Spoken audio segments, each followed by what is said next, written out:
What's the difference between romantasy and fantasy romance? My name is Jane. I'm an author, editor, publishing professional. I help you make your writing better. This question comes from Beth Ann Ellison on my Patreon. She is one of the Patreon subscribers at the interactive tier. If you would like to have your question answered in a video specifically and have priority in getting your question answered over somebody else's, you can go ahead and join over there at the interactive tier. I have put off making this video for a while because it is a little bit of a minefield. And it is a little bit of a minefield because I think that things in this area are shifting. Now, I am going to give you the advice that I still stand by and the advice that I give to clients directly, but I am going to acknowledge some of the things that are shifting in this space and the ways that I think this might be an exciting new path forward for a lot of people. So romantasy is not a new concept. Romantasy is the smushing together of the word romance and fantasy, and we have done this a lot with a bunch of other genres in which we have cobbled them together. Now, romantasy itself is not a new concept. It is a romance fantasy, which means that this is genre romance, which means that it has all of the structural expectations of romance. Romance is one of those structural genres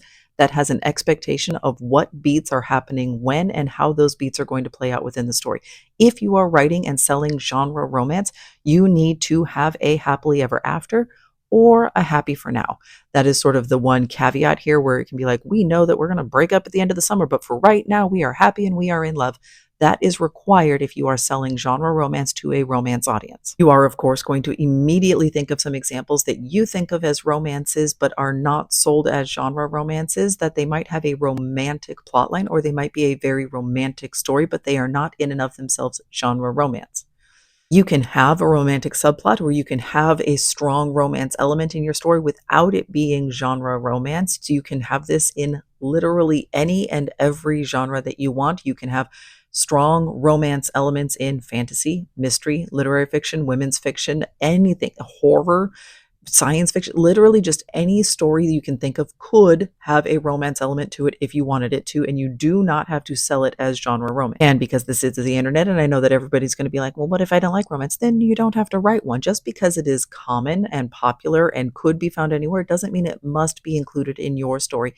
Feel free to leave it out if that's not the type of story that you want to be writing. If we get back to the idea of romantasy, this for a very long time, and this is still the advice that I give to my clients, is a romance structure with a fantasy aesthetic. So a fantasy does not have as many structural requirements to it. There you can sort of play fast and loose with the way that you put together and structure a romance story. Fantasies can be epic, they can be intimate and cozy, they can be very violent and dark, they can be more whimsical, they can be fates of nations, they can be structured over the course of several books. They get there's just a lot of variation within fantasy structures that are totally accepted by the core readership of that genre. So if you take an aesthetic genre like fantasy, where it is magic or should feel kind of magical and mystical in some way, and you combine that with a structural genre like romance, you now see that this one generates the structure of the story while this one determines the aesthetic of the story.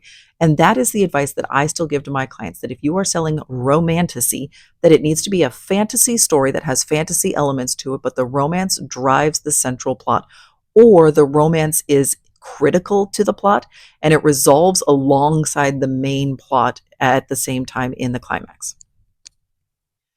What this means is if you are writing romantasy and you are adhering to sort of that classic definition, and by classic, I mean up until a year ago, this is what everybody said the rule was. So this is still very much the general consensus of what romantasy is that your romance either is the central plot, and there are fantasy elements around it, or you have a central plot that is fantasy driven. So this is save the nations, epic war, fantasy, whatever, and your main character is falling in love, and the falling in love is central to the plot and or is happening alongside that central plot, and it is very important to the resolution of the story. And the romance, the happily ever after, will happen as part of the climax and the resolution of the story. This means that if you have a romance or a romantic element that sort of shows up as a B plot or a C plot and doesn't resolve as part of the resolution, but is sort of kind of tied up in the end in the epilogue, or we sort of hint at the fact that it might be tied up and it's fizzling out, right?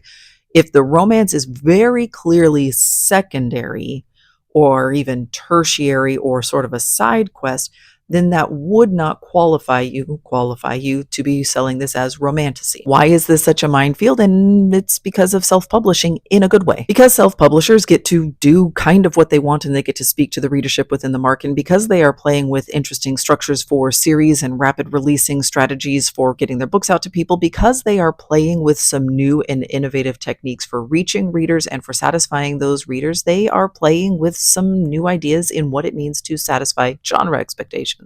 Because they are playing with some new and interesting structures and they are much more nimble and agile when it comes to responding to readership demands in the market, because they are able to play with some rapid release strategies that traditional publishing simply can't keep up with, they are able to address these changing, shifting norms within the market and possibly even push some of these shifting norms in the market a little bit faster than TradPub would be able to do. What this means is that we might be at the beginning of a shift in what is expected in fantasy romance and in genre romance generally. To be very clear, I absolutely still advise my clients that if you are selling anything as a genre romance, or if you are selling anything to the romance audience, you need to wrap it up with a happily ever after or a happy for now.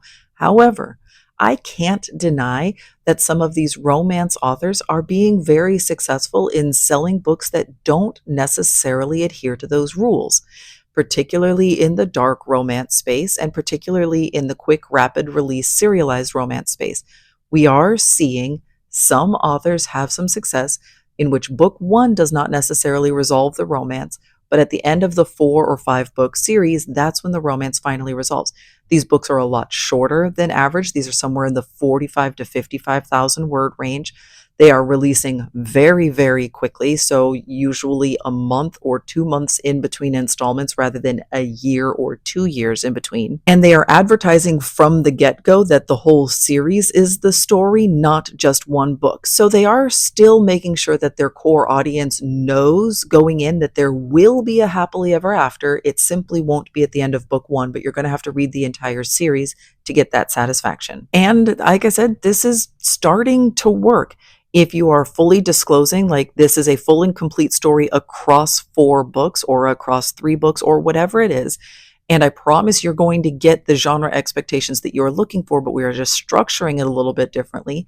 Readers, and if you have some buy-in from your readership, so this is easier to do if you're not debuting for the first time as self-published, but you've got several books under your belt, and so your audience knows you and trusts you, and they believe that you're going to be able to deliver on your promises. We are starting to see a slight shift in this, and that maybe 10 years, 20 years, 50 years from now, maybe romance isn't going to necessarily have those same rules.